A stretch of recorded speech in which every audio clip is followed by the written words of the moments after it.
نحمده ونصلي على رسوله الكريم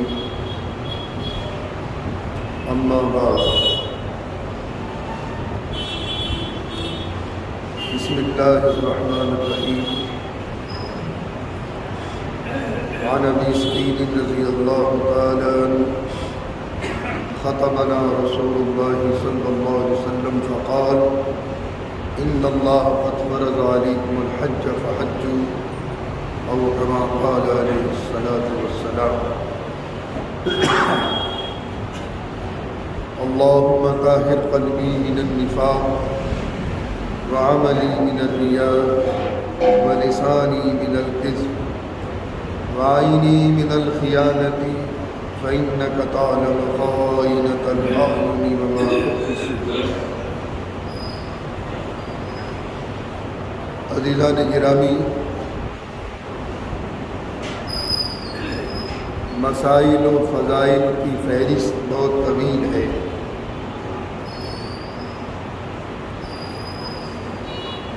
آج ماہ ذی قعدہ کی پہلی تاریخ ہو چکی ہے. کل چاند نظر آ گیا. ہندوستان کے مختلف صوبوں میں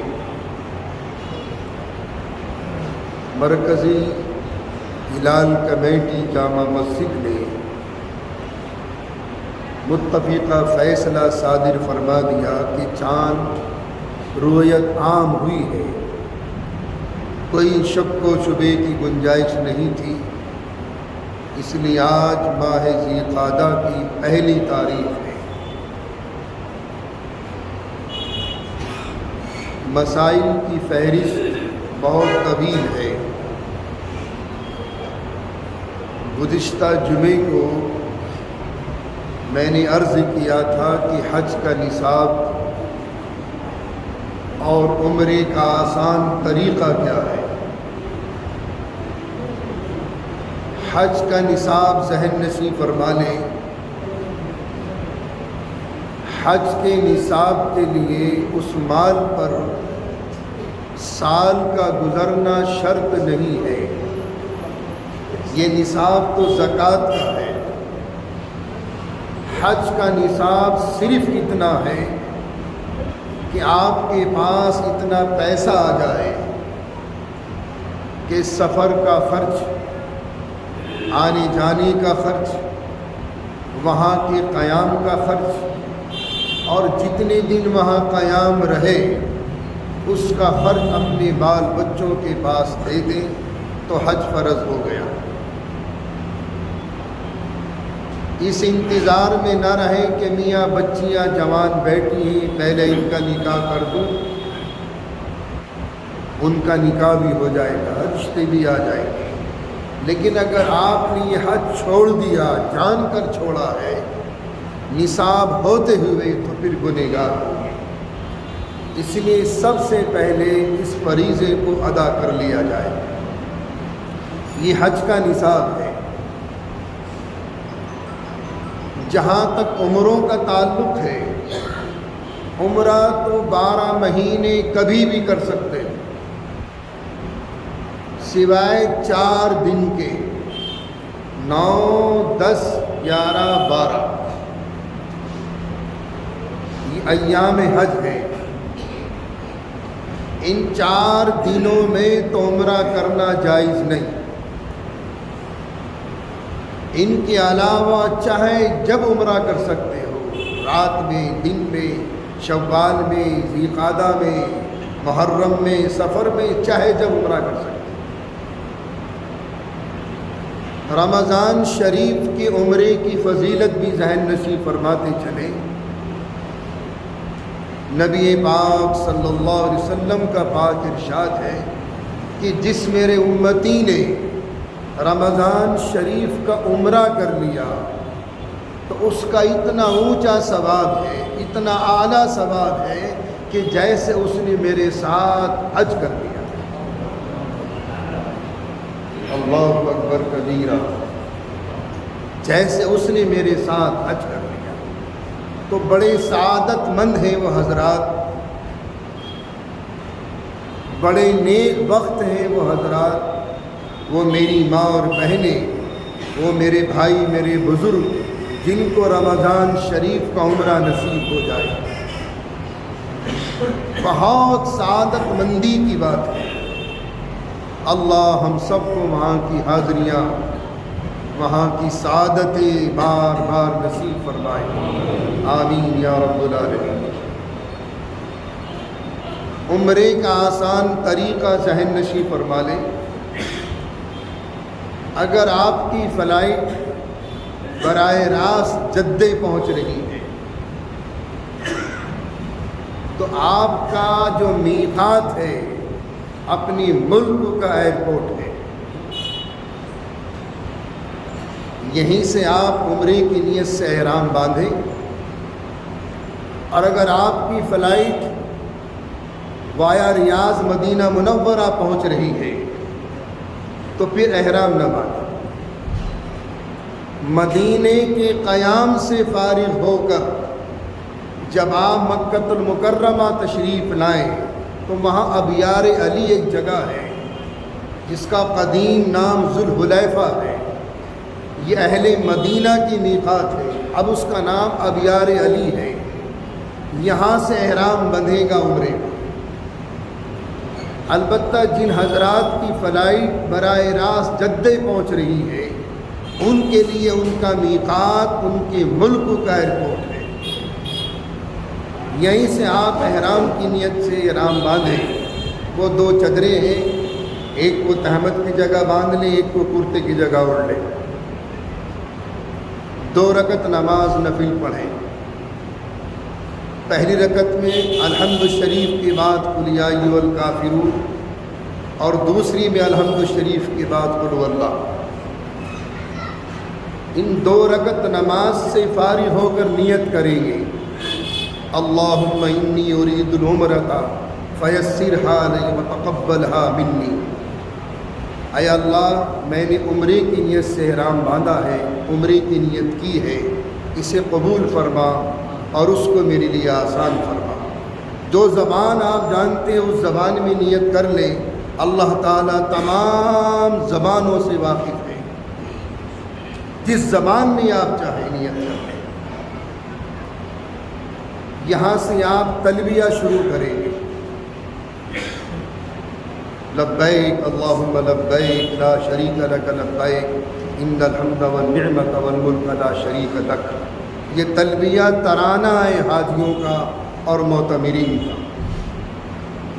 خیر کے ساتھ جب جدے پہنچ جائیں، وہاں کے مراحل کو طے کر کے مکۃ المکرمہ پہنچے، زادہ اللہ شرفا و تعظیما و تکریما، اپنے ہوٹل میں سامان کو سیٹ کر کے پھر آپ عمرے کے لیے حرم شریف پہنچے۔ یہاں مناسک حج میں کچھ محاورات ہیں۔ ایک ہے استقبال، حجر اسود کے سامنے ہو کر کھڑے ہو کر پہلے آپ استقبال کریں گے خانہ کعبہ کا، یہ استقبال ہے، بسم اللہ اللہ۔ اس کے بعد استلام ہے، استلام مین حجر اسود کو بوسہ دینا۔